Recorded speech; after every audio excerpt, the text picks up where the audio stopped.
Good evening. I'm Linda Barnes-Caldwell, Councilwoman of the 5th District, and I would like to welcome you to the July Community Forum. Our special guest this evening, Chief Brian Evans of the Gary Police Department. Do you have the sheriff's representative with you? He is on the way. I just did text with him, and he's running a little behind. I guess he got caught. He's coming from the county. Okay. All right. Well, if you don't mind, you could go ahead and start telling us some things that you all have been doing this year, because I haven't met with you this year. So please share what has been going on in the city in 2021. Great. Thank you for having me on and having us on with the sheriff department. I really appreciate it. And I just want to say it's great to be at another meeting of yours, even if it is virtual. I think that for the foreseeable future, this may be the way that meetings are held, because we're just in and out of everything that's going on within the country with the pandemic. And that has really affected everything in our community. You know, one of the things that I'm going to speak about is the traffic that is out of control all over the city. I hear it from every part of the community. I hear it from every district, and I call it the COVID effect. Many of us were trapped in the house. I'm Linda Barnes-Caldwell, Councilwoman of the 5th District, and I would like to welcome you to the July Community Forum. Our special guest this evening, new to having cars and new to Chief driving Brian Evans of the Gary Police Department. The chief just jumped in. I told you he was on the way. The sheriff's representative with you? He is on the way. I just did text with him. But one of the things he's running a little behind. I guess he got caught. He's coming from the county. Our issues of safety. So let me give you our all right. numbers. Well, if you don't mind, you can go ahead and start telling us some things that you all have been doing. Last year, this time we had 9, and we had 76 non-fatal shootings. At this time last year, we had about 83. So what does that say? That says that we're trending down on violent crime, unlike other neighbors of ours to the west.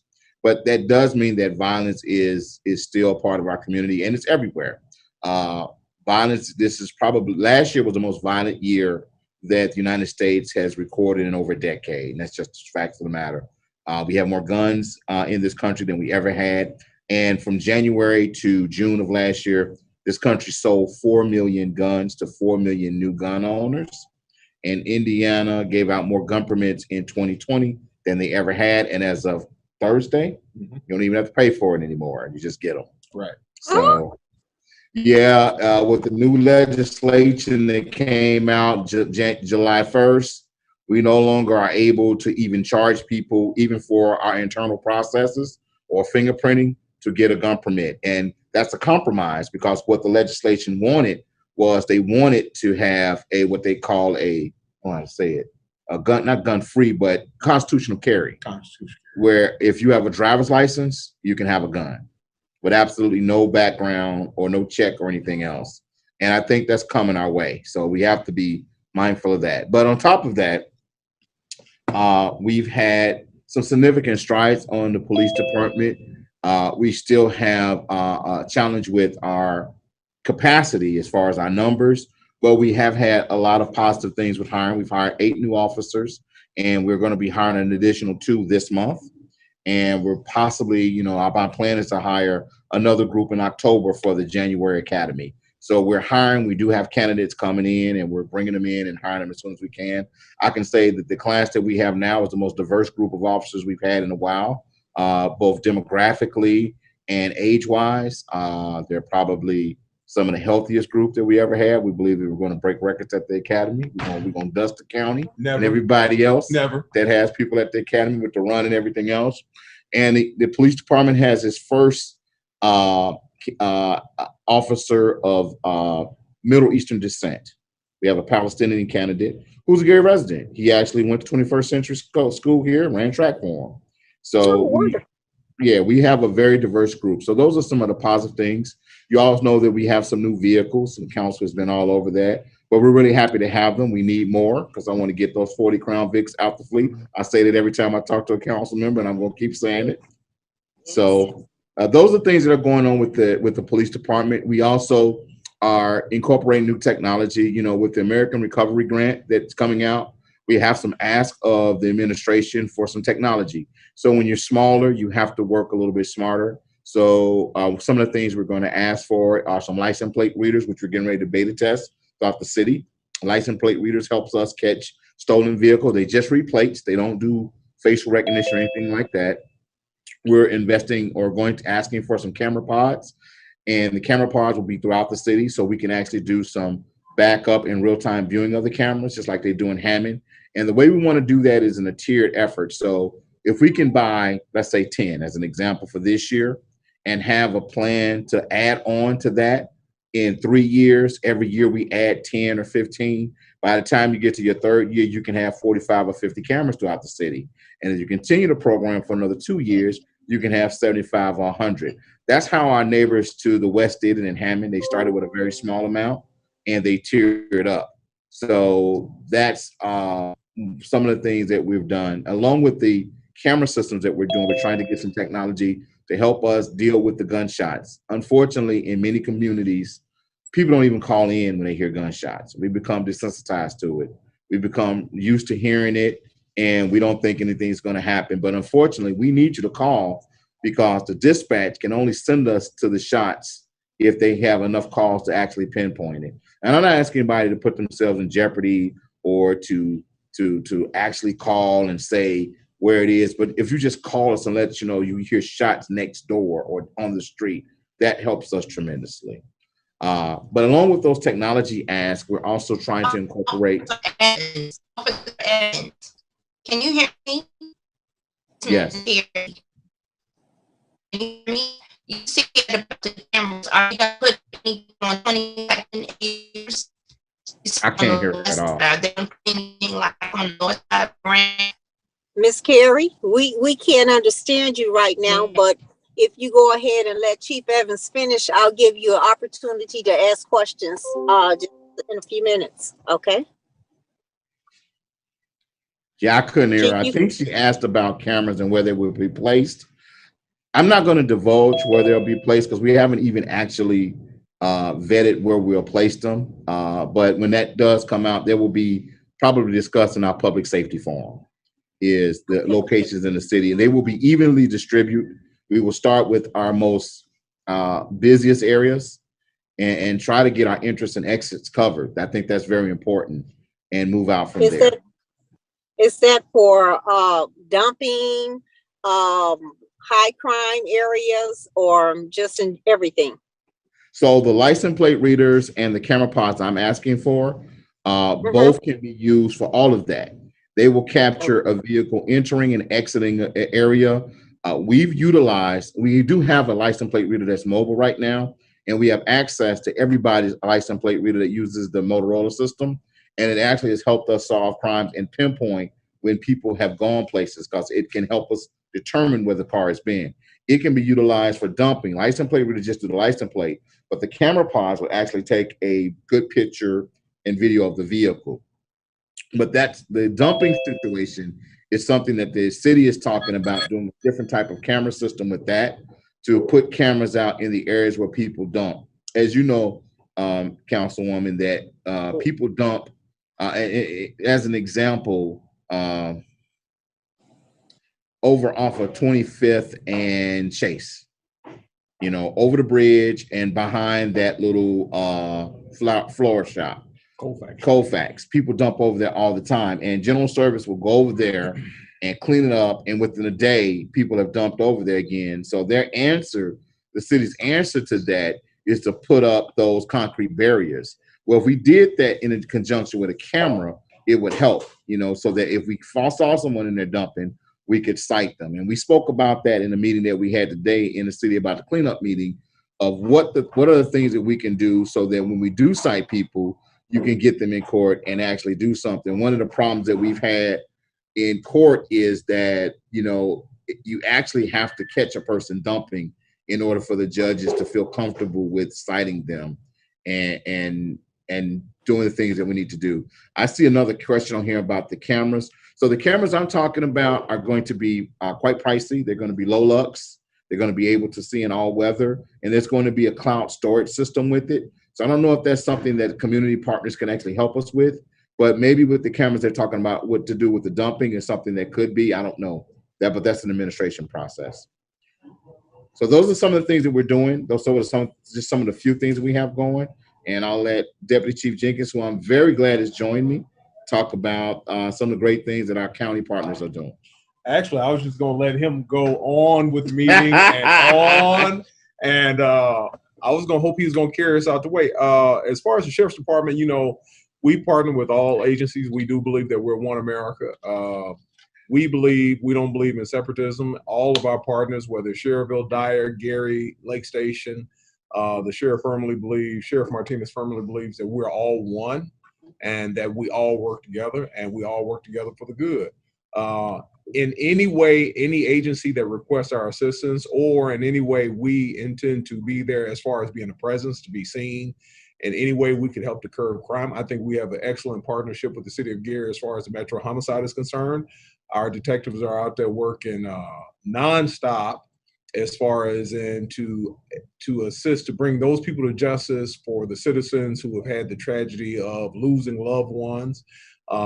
We work very well with Chief Evans in reference to if there's any shortages either on our side, their side, as far as in working together to help cover the shortages, as far as traffic enforcement, whatever it is that we can do, as far as in our CSI already works in the city of Gary as far as in helping to collect evidence. Those are the things we all work hand in hand together with as far as the city of Gary. I think our partnership will always be there. I think we've always worked very well together. There's always been an excellent, there's never been a time that I think we've either reached out to them or they've reached out to us that there's ever been a no. Because a lot of the people that we end up encountering actually frequent all areas of the county. It's not just Gary, it's not just Maryville, it's not just Crown Point, it's Sherrville, it's Dyer. And if those agencies close their eyes to think that, oh, it's their problem, not our problem, that's not very accurate at all. These people encounter, we have violent crime throughout the county. It doesn't matter where it is. But the county is making sure we are having a visible presence as well as Gary, as far as in responding to crimes, as far as in doing whatever we can to deter crime in the city of Gary and Lake County as a whole. All right, thank you. Now, do we have any questions? Okay, well, I have a question. Yes, ma'am. I have people in my precinct and in the district that call and they complain. And their biggest complaint, I guess, is I share the non-emergency number, the 660-000 number. And correct. I do have to give all my information. I have citizens that don't want to share their information. So do you have an anonymous tip number or anonymous line that residents are to call in for? Well, what I'll do, Councilwoman, I know the Sheriff's Department does have one. I'll make sure I get that number to you. I don't have it on hand, but I'll make sure I get that anonymous number to you, the tip line. Okay. All right. Ours is 1-888 crime GP.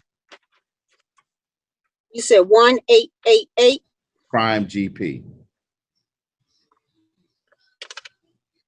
Okay. Now, so whenever they hear those shots, you can also email me directly at bevans@gary.gov. And I'll take the email and not share it, keep it anonymous. Our non-emergency tip line, we have a group of individuals who call and continue to call to fill it up with crank calls from out of state. So if it is filled, please send me an email. We try to check it every day, but we have a specific group of individuals that don't believe that people should report crime. So they call purposely and fill up the voicemail with a couple of hundred calls, and we have to delete. We have to go through every one to make sure we didn't miss a call, but it is it's a crank thing. I don't know if other departments are experiencing that, but we've been experiencing that ever since 2020. It really ramped up last year. where people will call and say something real silly. They call right back, and they do it over and over and over. And the phone, it's an anonymous tip line, so it doesn't ring on the phone. And so when we check it the next day, it's filled, and we have to go through 150 crank calls to find out what's going on. So if you experience that, please let us know, and please know that's what's happening. And we don't believe these individuals are from the city of Gary. We don't even believe they're from our state. Oh, wow.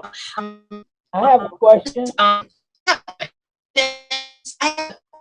Because my internet keep coming on, coming out, and trying to catch it. You said evans@gary.com. Yes, ma'am. You can always type your question in the chat line too. Okay, my next question. Vehicles, people parking on sidewalks, parking in yards. Who controls that? Because when I send it into code enforcement tells me that they don't have any jurisdiction to tow, or all they can do is cite. And then once they cite, the person is supposed to go to court. And then what happens? So if people parking on sidewalks or in front of driveways and walkways, that's a police department call, because that's obstruction of vehicular or pedestrian traffic. And the vehicle can be towed off of the sidewalk and out of the driveway, or blocking the driveway for that. Vehicles parked on grass are generally code enforcement's responsibility. And what they do is they do cite, and because of their lack of capacity and exactly what you're saying, they don't have the ability to tow without us, is every couple of days they give us a list, and we go back and do what's called a recheck and try to tow it. It's a process that's imperfect, I will tell you that. It's not a perfect process, and we've been working with Millie Glenn to try to improve it. Deputy Chief was working with her directly on the issue. But if they're on a sidewalk, if they're in front of a driveway, just call the non-emergency line or send me an email, and I will send our traffic division over there to take care of the vehicle. If it's in the grass, let us know. Councilwoman, you don't have any problem emailing me or texting me, so go ahead and do that. Like you've been doing. I don't know why she's fronting, but just go ahead and do that, and I'll make sure we get it out. But they're telling you that the correct thing is that they can't tow without us. We found that for them, they've had a few situations, especially since COVID, where they've had some violent confrontations with people, and the people were all the way wrong. And so we've asked them to let us go with them in situations like that. I will just say this, we have a lot of new out-of-state residents. I'll put it that way. And those particular residents have a different attitude. And they do not respect non-law enforcement. They don't respect law enforcement a lot of time. And so they've had some situations within the past year where they've had some violent confrontations with people where we had to go back and arrest people. And I would just say it's been some of our new citizens.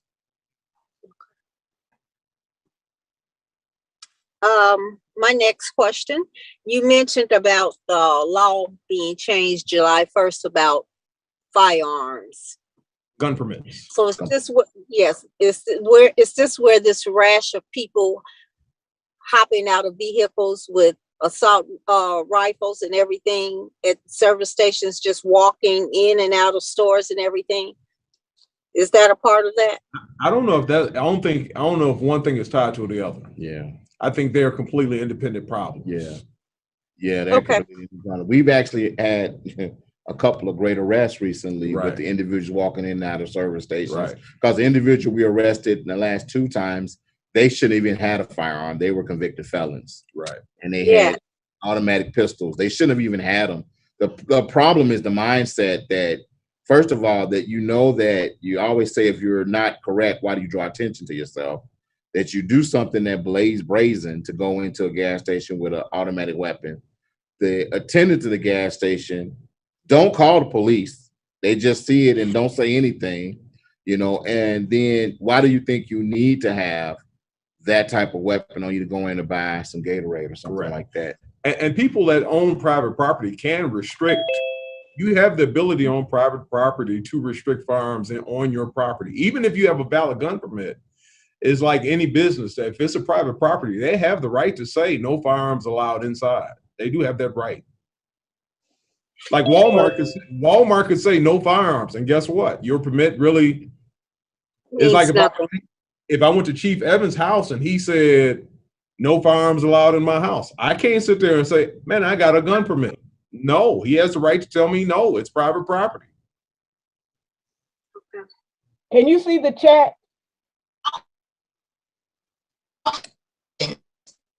Yes. This is scary.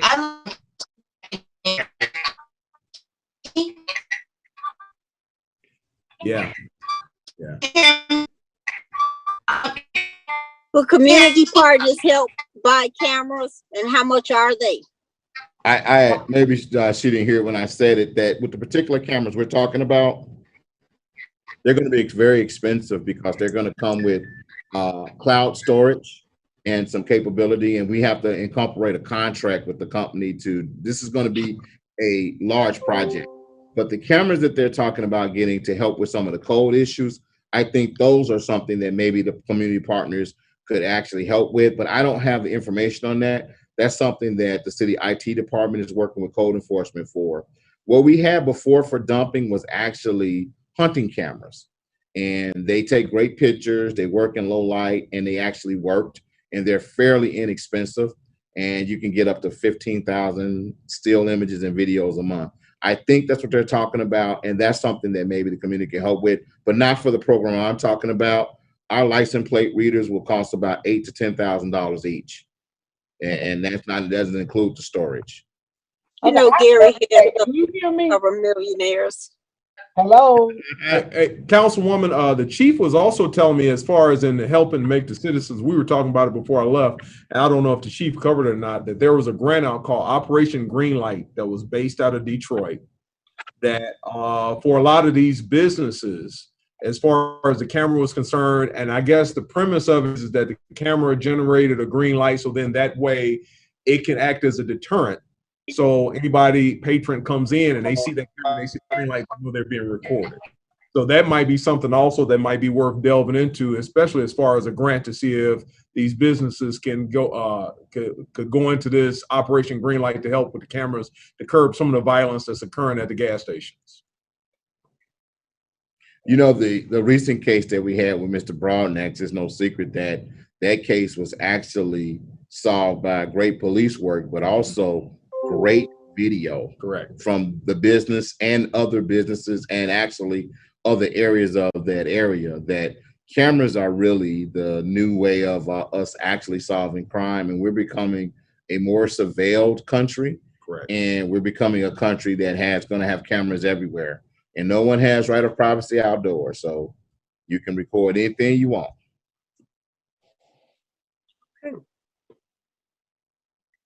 We have quite a few people on the line, and I know I'm not the only one with a question. So Let me say this, Councilwoman, can I say this as well? One of the things that I used to work in homicide that's very important as far as in helping us deter crime is, I think we as both agencies need to do a better job as far as educating the community, as far as in their cooperation, how vital their cooperation is as far as in helping us solve crimes, because a lot of times, invariably, seconds, minutes mean a lot, as far as in the chief was talking about response time, about calling the police if you get gunfire, this, that, or the other. I cannot tell you the importance of an investigator or a police officer. If you hear gunfire, police officer pulling up, if they can get a description of a vehicle speeding away, if they can get a description of a person fleeing the scene, that is so crucial as far as in solving a crime. And I really believe sometimes is the difference in between the communities as far as in helping curb crime is that sometimes other communities participate more as far as in giving information to the police. And I think if we can work with the community as far as in, listen, we want to help make you guys safer, and we're going to do everything we can to make you safer. I don't want to ever put a citizen in any kind of bad situation or anything like that. But sometimes if it has to be anonymous, that's fine. But sometimes that information, the stuff that you ignore, I cannot tell you how many times when I was in homicide, I was assigned down here, just the basic information people would not give me. And if I could help implore the citizens to say, listen, I want to do whatever I can to make my city safe. So whatever little information I can give, it is crucial to helping Gary Police Department, Lake County Police Department, and solving crimes and bringing people to justice.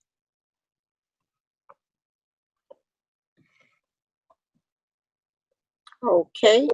There's a problem. There's a problem with the sound. Can you hear me? I can. Yes. We can hear you. Okay, well, I put about 3 questions on chat. We've answered all of them, Ms. Stahl. You know, the stop sign. She wants to know what to do about them running the stop sign. I was talking about that initially. That's up at the top. That I said that, you know, people are driving very recklessly in every district. That's why I started with that. That people are driving very recklessly in all areas of the city. And we're going to try to address that with some of our OPO, which is Operation Pullover. We don't have a great answer for that. In fact, I have a call I'm on with chiefs from a couple other jurisdictions. One of them is New York, one of them is Minneapolis, and one of them is Houston, Texas. And all 3 of us are dealing with the same problem. We were talking to the national initiative. And traffic offenses are actually up everywhere. And in the city of Gary, we've had 43 pedestrians struck by cars this year alone. That's 150% increase from last year. That's why I said we have a lot of new drivers. We have a lot of new cars. A lot of people are cooped up. As an example, and not an excuse, I hear what you're saying.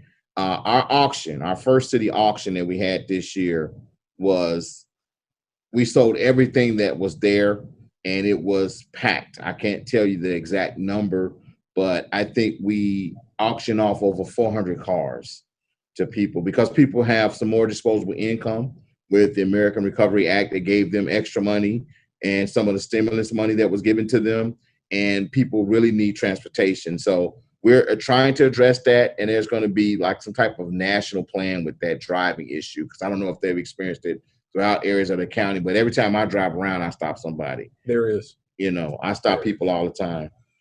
Yeah, people are driving reckless everywhere.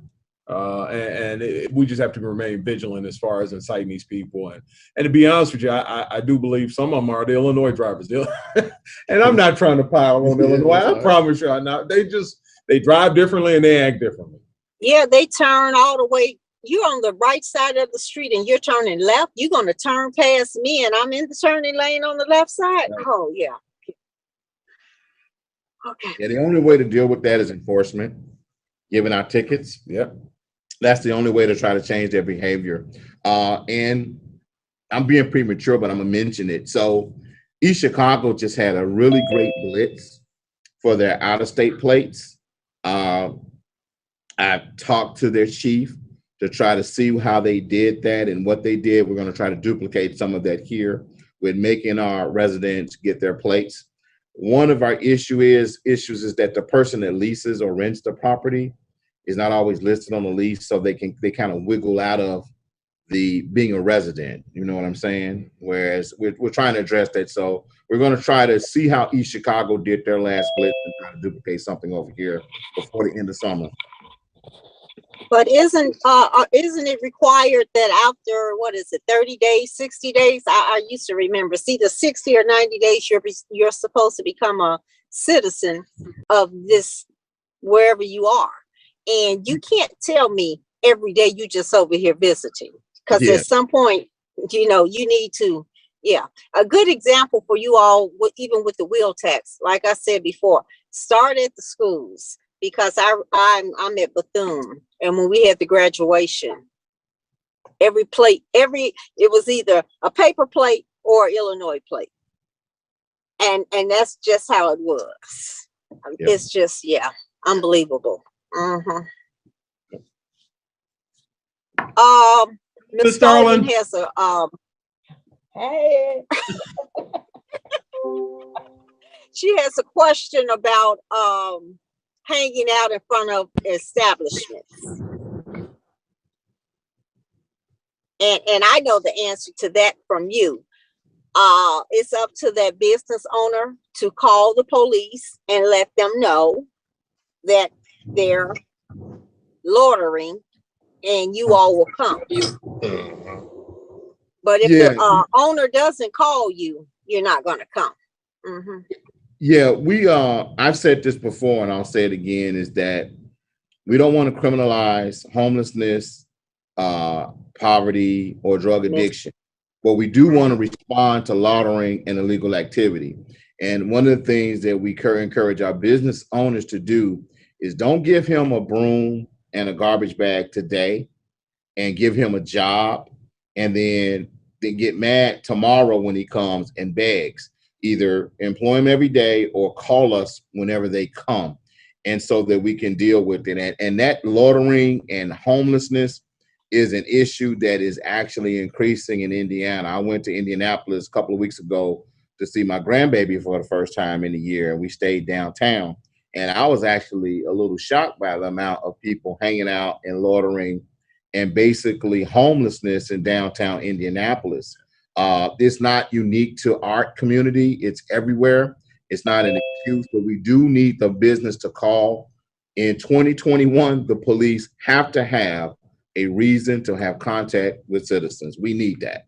We need that to protect the integrity of the call, to make sure that we have a great starting point for contacting people, and then we have some backup for as to why we actually, ask this person to leave. We actually need that. And how it goes is if you call once, it's asked to leave. And second time, we can take other actions, which is cite. Third time, we can arrest. It's just how it kind of falls with us. But we don't want to criminalize homelessness, but we do need a call for service. I see the fire chief has joined the call. Chief Hey, O'Donnell. Councilwoman Eddie Melton on the line too. Just want to let you know. Oh, okay. Well, we have the senator on the call also. Thanks for inviting me. Oh, sure. Did you want to say anything? No, I just appreciate the invitation from the council members when you allow me to participate in your district meetings, just to kind of listen in to some of the issues and figure out if there's things on a state level that we can help address. And pardon me, I'm driving now, so I don't have it on the video. So, but I'll stay on as long as I can. Okay, thank you. I have a question about I have squatters.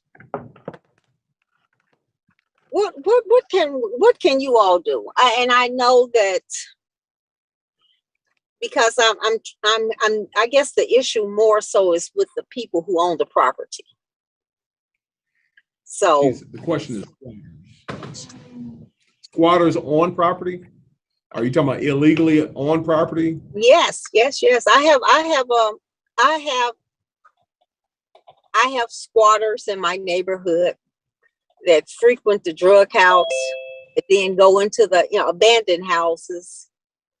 And I even shared with one of the developers who's purchasing a bunch of property. You have squatters in your, and I'm tired of calling board up to ask board up to board these properties up, and then they come right back and take the boards down and go back in them, and then they leads to fires. Some of those fires that we had are some of the properties that the squatters keep going in.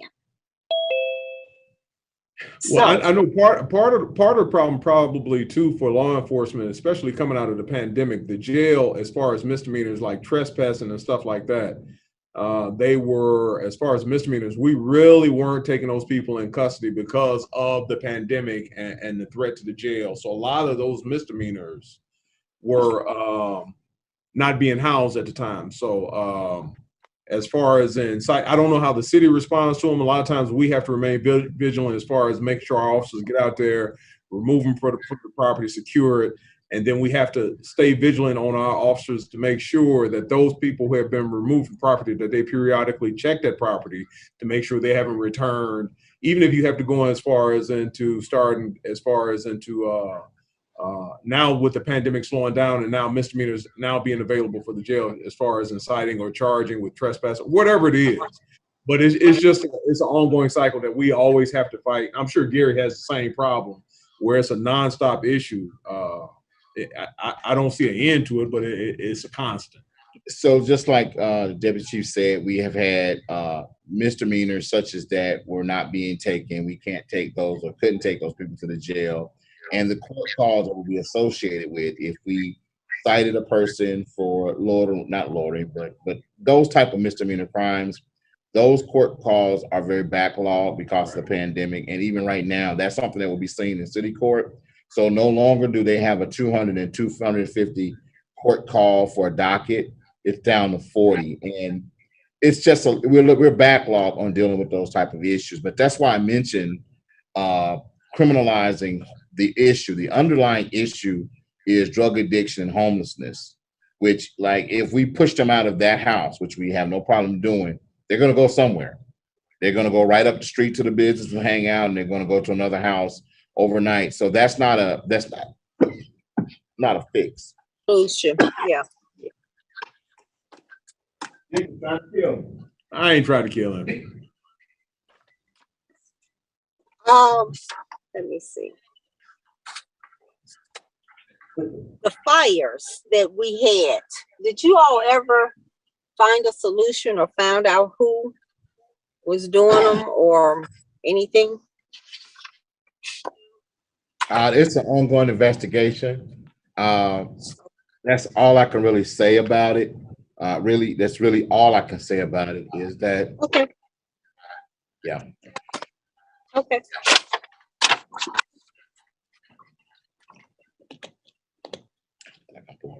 I thought about that. Look like I'm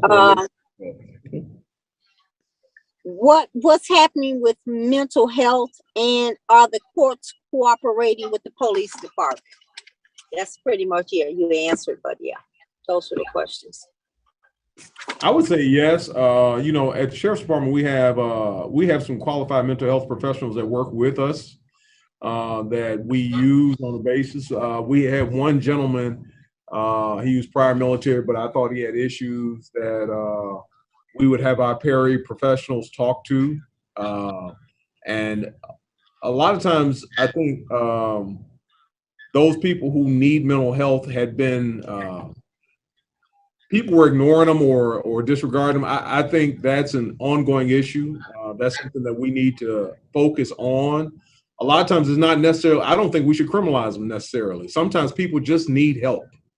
And obviously we all familiar with the incident that happened at Community Hospital. That was a young man who may have been suffering from mental health. And that shows you how sometimes it can actually turn violent or have tragic consequences. So I think both agencies, as far as in educating the officers and the training and working with mental health, is something that's imperative. I would say night and day, probably from when me and Chief Evans first came on. That was something that was really not taught, but late, I would say probably within the past 5 to 10 years has been developing as of late.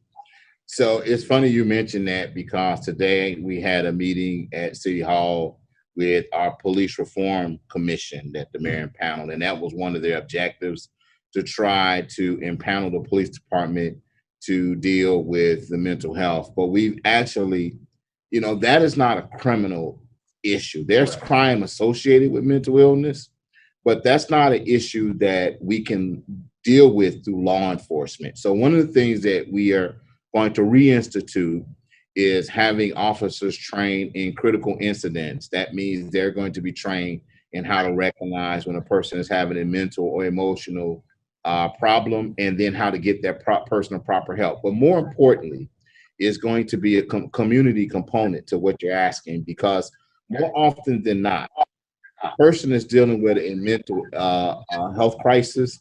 The family of that individual has a responsibility, and I'm going to say it plainly, to deal with it legally and medically before, so that when we get involved, we can actually refer the person or individual to someone that can help them. We oftentimes treat mental illness in our community like we do general health. We go to the emergency room instead of treating it with a family physician. Mental health Medication. Yeah. Medication. It's a long-term process, and we can't force people to receive treatment. We can't force people to go to the hospital. In fact, Without a crime being associated with the contact, we don't even have the ability to make a person go to the hospital for actual treatment if they're not a harm to themselves or others. Right. So that's where the community and the education is going to come in for people to actually have the proper help with taking over conservatorship of people that are not actually able to take care of themselves, with people getting to the right physicians to have the person evaluated, and getting the community resources that are available to citizens so they can do the legwork for us. We cannot do that for you and your family. It's not possible for us to do that. And we don't have the authority to just grab someone up and take them off the street and put them in a hospital. It's not possible.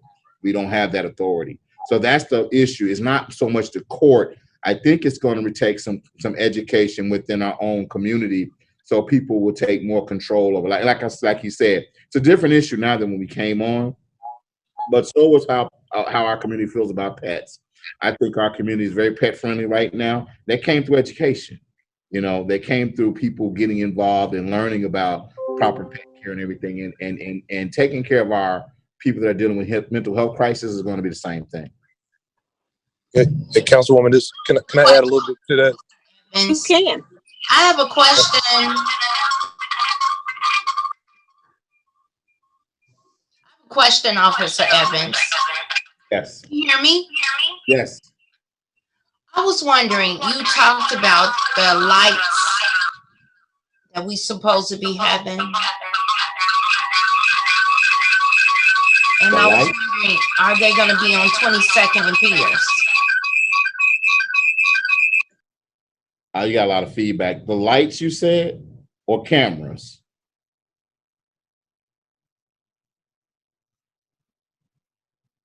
I can't hear her. That's why I asked her, Miss Carrie, type in your question so we can read it. Senator Milton, go ahead with your comment. Okay. Yeah. Thank you. Yeah, I just want to agree 1,000% with Chief and Deputy Chief was sharing. One of the things, in addition to that, what we're looking at a state level is figuring out how do we provide more resources to local communities. So 911 is not the first line of defense when it comes down to individuals that have mental health issues that family members know. And there's a situation where that person might need some assistance that might not need to involve law enforcement.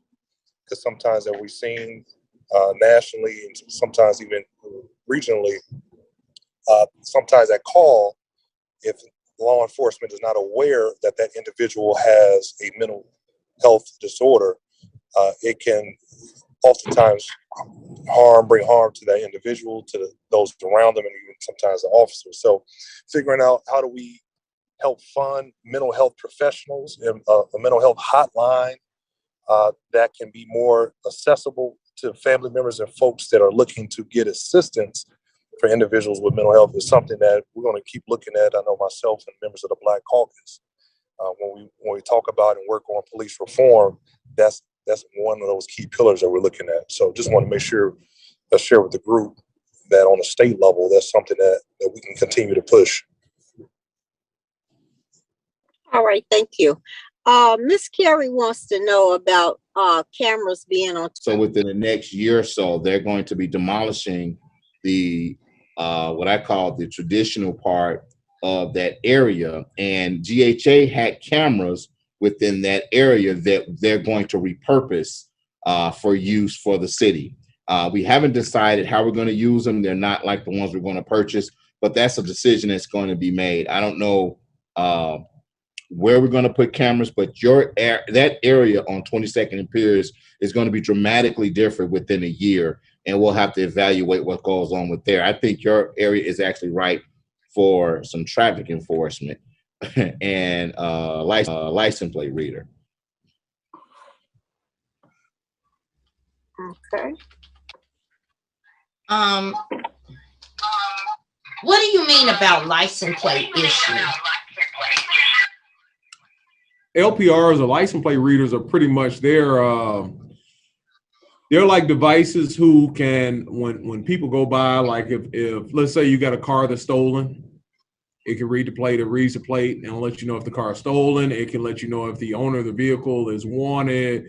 There are certain parameters that can be put in it where, say, Chief Evans' car is stolen and we're looking for it. It's a 1979 Chevy Pinto and we're looking for it. And it reads the plate. And and it can alert law enforcement to, hey, or let's just say it's a vehicle that we're looking for that may have been involved in some sort of crime, whether robbery, whether home invasion, whatever. It can alert the police to say, hey, the vehicle you're looking for right now is at 21st and MLK.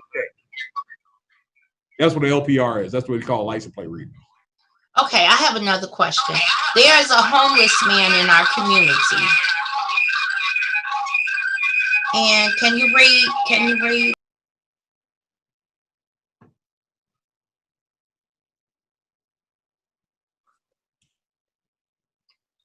Says, I have a homeless man in our community following people around, chasing after my car and destroying our homes. So what do we do about the homeless man watching people around? That's something, that's a situation where you have to call us out when it's occurring and we can address it. Homelessness, I'm sure, and I'm just speculating, that along with his homelessness, there's probably either a mental health issue there or a drug issue there. They actually go hand in hand. It's, I think everybody on this call, if you had a situation going on, we probably all have family members that can help us. And I'm not downplaying what's going on, but there are other issues going on, and that's how we have to deal with it. So and it's not, as the chief said, it's not the homelessness or the mental illness that's the crime. It's the acts that he may commit that actually fall under the crime. So even if it results in him being taken into custody for the acts he's committed, where he's destroying people's property or he's attacked anybody, we do have qualified mental health professionals at the jail that may be able to help him as well. Okay, because I have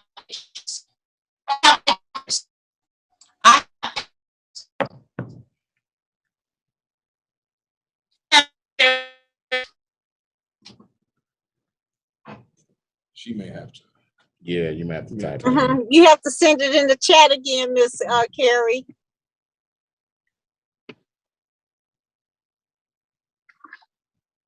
Do we have any other? Dumpster day. We're not talking about dumpster day today. We're talking about public safety. And if you're on the mailing list, you will be getting something in the mail about when we will be having dumpster day. Question about police station appearance. Right. I asked about before I let you go. Before I forget, it was a situation you and I had discussed before via text message prior to this meeting. That situation is still relevant. We have not forgotten about that. Okay, thank you. Ms. Stallion, you said question about the police station appearance. Maybe Senator Milton can help with that. It has to be bad for morale. And then the next question is, why is nothing being done about Marico's illegal truck stop at 4210 West Ridge Road? None of the homeowners within 200 feet of this address received letters in regards to us being pro or con prior to him putting his sign up. I'm not familiar with this.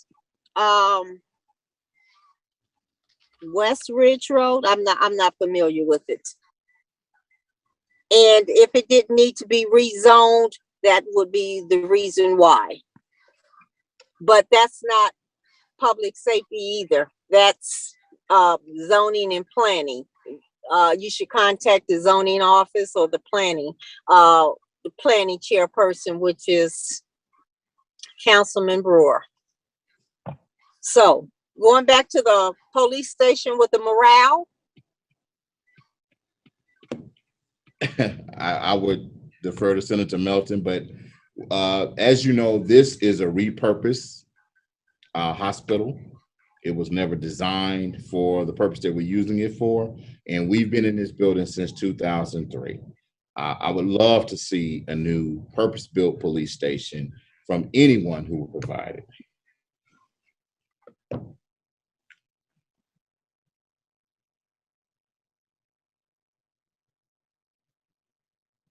Okay. I don't, what is it? Is there anything that can be done about the junkyards and car shops in the area where families live? I have pictures when he damages our area. Again, this illegal truck stop, please call in the office. The police chief doesn't know anything about it, neither do I. So we can't talk about anything we know nothing about.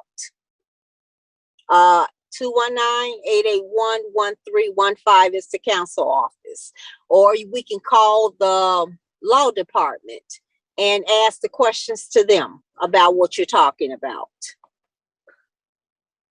Do we have any questions on public safety? We have the area chief, we have the deputy chief of Lake County Sheriffs, and we also have the fire chief, Chief O'Donnell. Chief O'Donnell. Hi, Councilwoman. This is Chief O'Donnell. Hi, how are you? Hi. Sorry, I'm great, so I can't turn the picture. Hi, Councilwoman.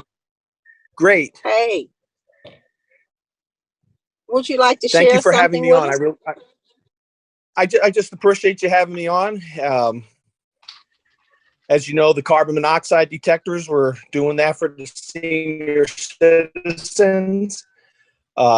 They consider 51 and older. 51's not, but 51, if you call 219-881-5220, that's our fire prevention office, and that's part of the grant we received from NIPSCO, and it's first come, first serve, and we will install a carbon monoxide detector in your house for you. And then we just have some questions that we'll follow up with residents every couple months based on the results, and if they've had the carbon monoxide detectors went off or anything like that. And that number again is 219-881-5220, and Pamela Perez will be able to assist in setting up a time for us to come out and install a carbon monoxide detector. And in addition, of course, we always do smoke detectors.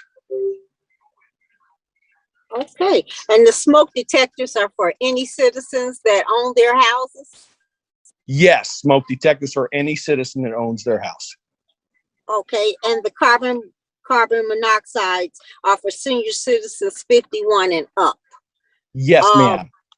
So these are homeowners. What about rental properties? I forget exactly how the rentals work. I don't think, but don't quote me that we do rentals. I believe that's it's just strictly for the homeowners. I believe rentals, that's up to the landlords to do, but I will double check that information in the morning. Okay. Now, the carbon monoxide detector can go to, doesn't matter if you live in a rental or not. It's the resident that's actually calling. Okay. Okay. Wonderful. Wonderful. Oh, what it says? Okay, let me see. Okay. What about loose pit bulls? I thought they needed a 6-foot fence around the property. These people have lived here a year and a half and nothing is being done. I have complained multiple times. Yes, can they patrol our area at night, because the time are 12, 1, and 2, and 3 in the morning. If you live in Lake County, don't call NIPSCO for carbon monoxide. You need to call 911. Okay. So with the pit bulls, if we okay. can just have the individual give us the address, I can follow up and see what's going on with that. There are requirements for what's called a vicious dog, and that does qualify, but we need to know where it is. And you can email me that information directly, which is bevans at gary.gov, and I can have it looked into by our animal control. One of the ways that people are now skirting that requirement is having their dog certified as a mutt, so they can go and to a veterinary animal hospital and say, this is not 100% pit bull, this is part collie, this is part that. And the law department is looking into that issue right now. That's one of the ways we've seen people try to legally get out of it in city court, is saying this is not a pit bull, this is a mutt, because he's 40% collie, 30% whatever, and he's only 20% pit bull. You know, any way they can. Yeah. So please let me know where it is, and I can do a research on it. And patrols, you know, again, the area, email me the areas you're talking about, and we can certainly do that. And Chief O'Donnell spoke about the carbon monoxide. I think you should give our fine fire chief more questions. He loves to talk. Okay, well, Chief Evans has provided his email address to you, bevans@gary.gov.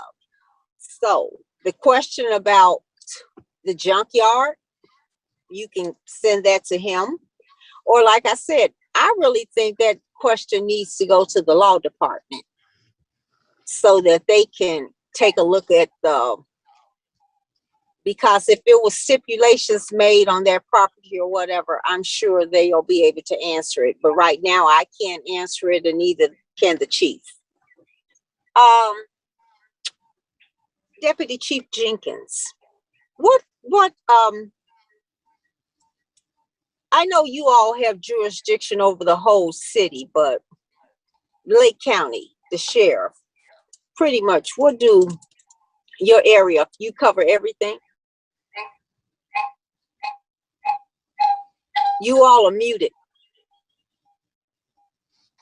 Although we go from the lake to the river, from the state line to the county line, our primary area that we primarily focus on are the unincorporated areas, Calumet Township, parts of Hobart, like Viking Village. The unincorporated areas of Lake County are our primary responsibility, but we respond to those areas in which we are requested. Okay.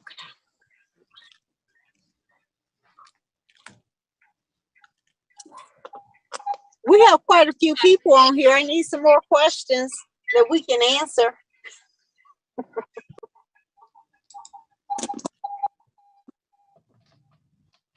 No?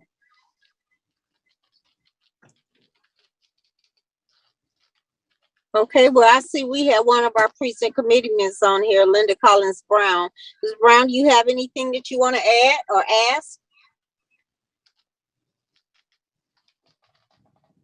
No? Okay, well, wait a minute, I got a question. We got two of them. It says, what is the cutoff point for fireworks? Is there any way an ordinance can be introduced outlining fireworks in our city?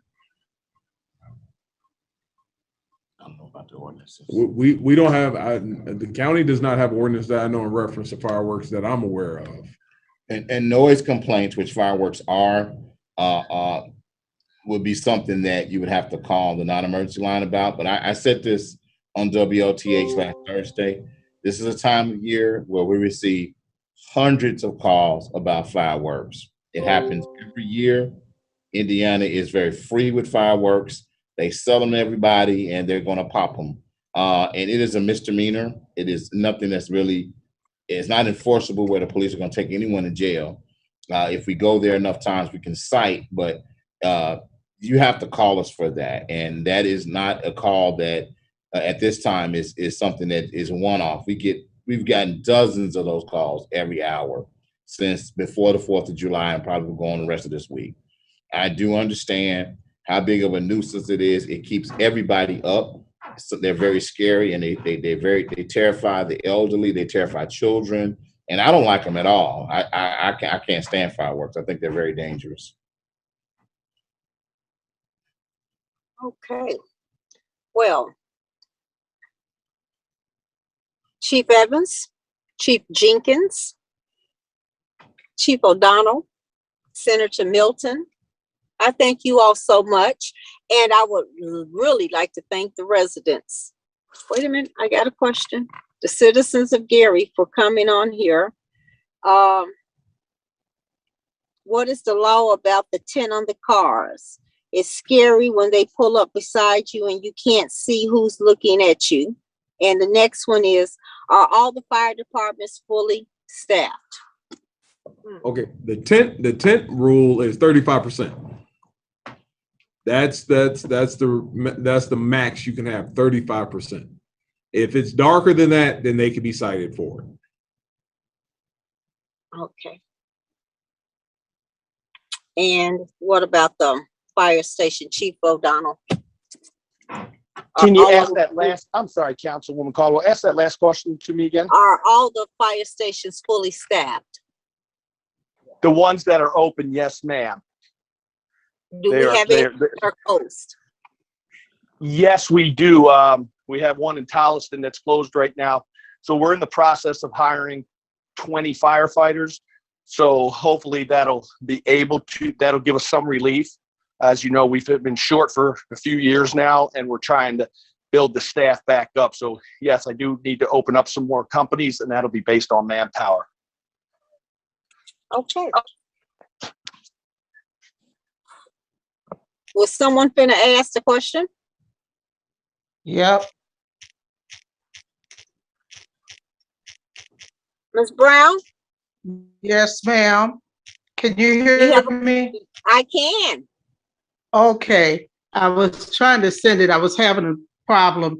Thank you so very much for allowing me the opportunity to ask a question. I do have a question of the chief.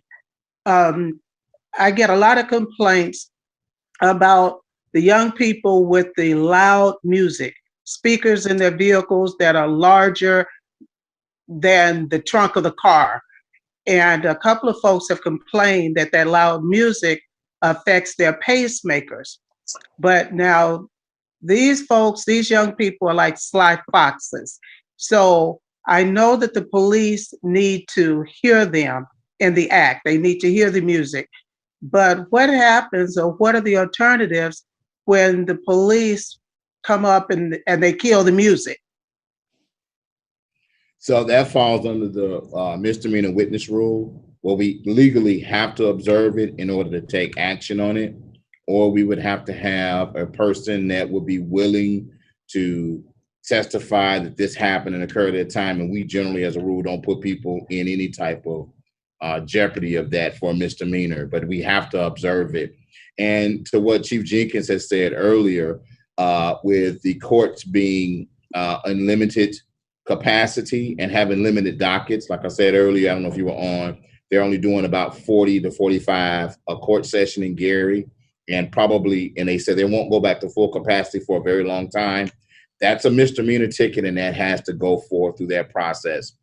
COVID has severely affected law enforcement because it's the small things. We had a lieutenant here that would always talk about, if you address the small issues, some of the larger issues won't happen. The same thing is with the misdemeanor crimes. And we just have to be able to hear it in order to address it. It's a misdemeanor witness rule. We have to hear it. Okay. Thank you. Thank Chief you. Evans, how many officers we got? 100, and I'm looking at the board now, 49. Just 150. Okay. We currently have, we're going to be hiring 2 this month. We're losing 2 to retirement and 2 to other departments, but between now and the end of the year. So in October, we're going to hire again for the January Academy, and we're going to be sending 9 to the Academy next month. All right. Oh, got another question. Let me see. Are we still contacting? Oh, is it contracting out medics or the city employees? Will we ever go back to having our own Gary medics?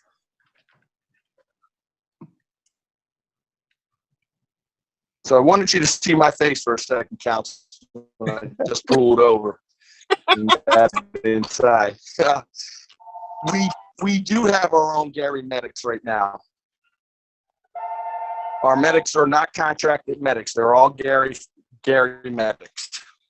Okay. Okay. Did I answer the question thoroughly enough? Yes, and do we have any new, what did you tell us about new firefighters? Or are you getting ready to hire some? Did you tell us that? Or am I? We've yes, the commission has called 20 applicants, or is in the process of calling them, and some of them are already working their way through the physical process, and the next batch will have their meeting next week with the pension board, because they have to go through the pension board, and they'll start the physical, the health physical process of the hiring phase. And once they pass that, and NPERS, which is the Public Retirement Fund, police and fire, and this will start with the department going through the academy process. Okay, and how many firemen do we have on staff? Total whole department is 140 to 42. Okay. Okay, thank you. Let's see, last question. What are the requirements for firefighters, medics, and police officers?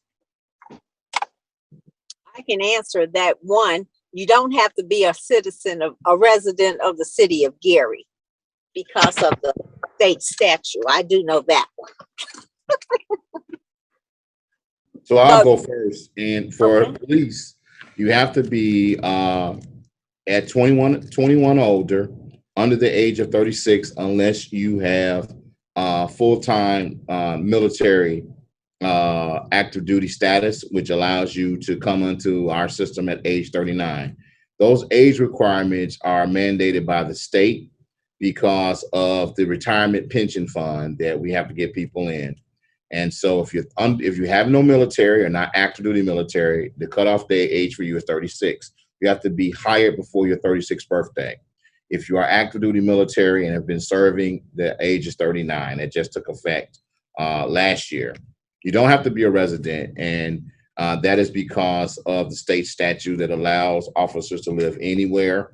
Right now, it used to be contiguous county and 25 miles. That has gone away. And right now, we are hiring everybody we can and trying to be as competitive as we can with getting people in the door. You have to be able to pass physical agility tests, which is you can get the requirements from the police commission. They're not that strenuous. A drug test, a written exam, a psychological screening, and then a background investigation. And then after that, we put you on a list and we hire you.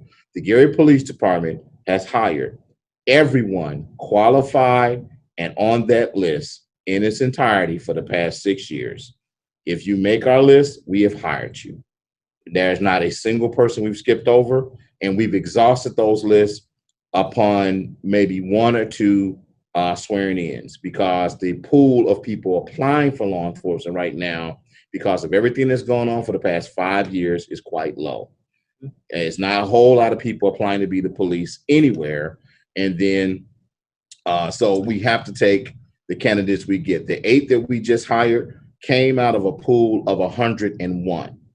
And the other 92 are not individuals you want coming to your home for any reason. I'll just leave it at that. They did not qualify. Thank you. Very good.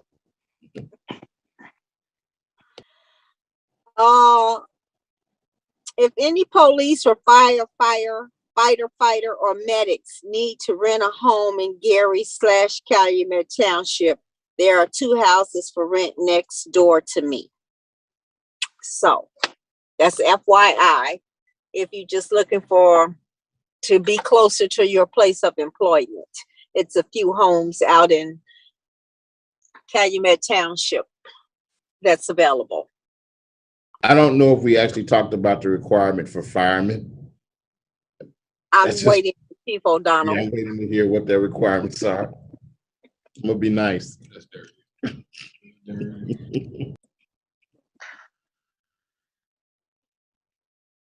Chief O'Donnell?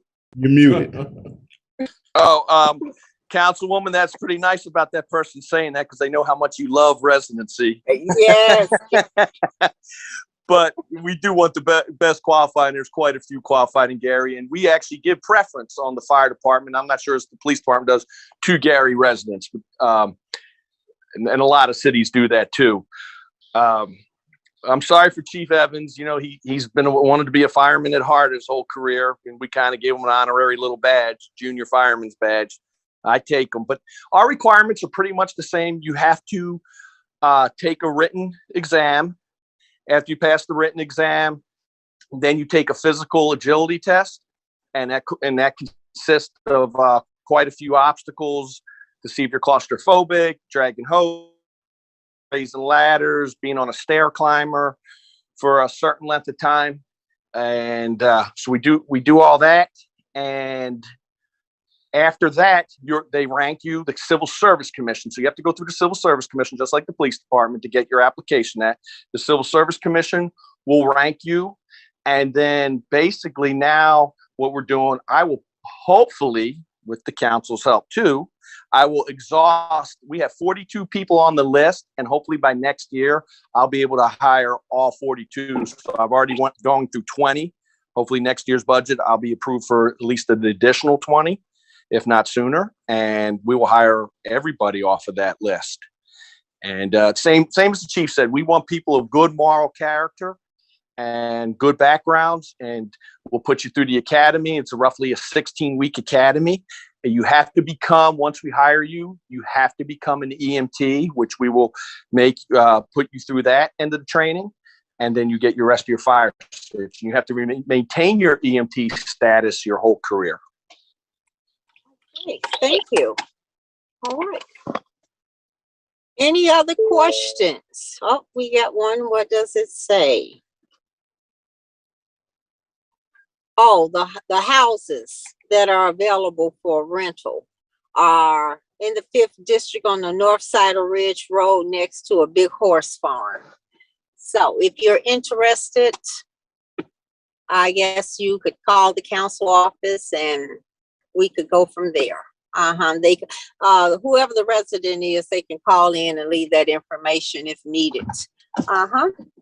So if we don't have any other questions, I really appreciate all the citizens that took the time out of their busy schedule to come join our public safety meeting this evening.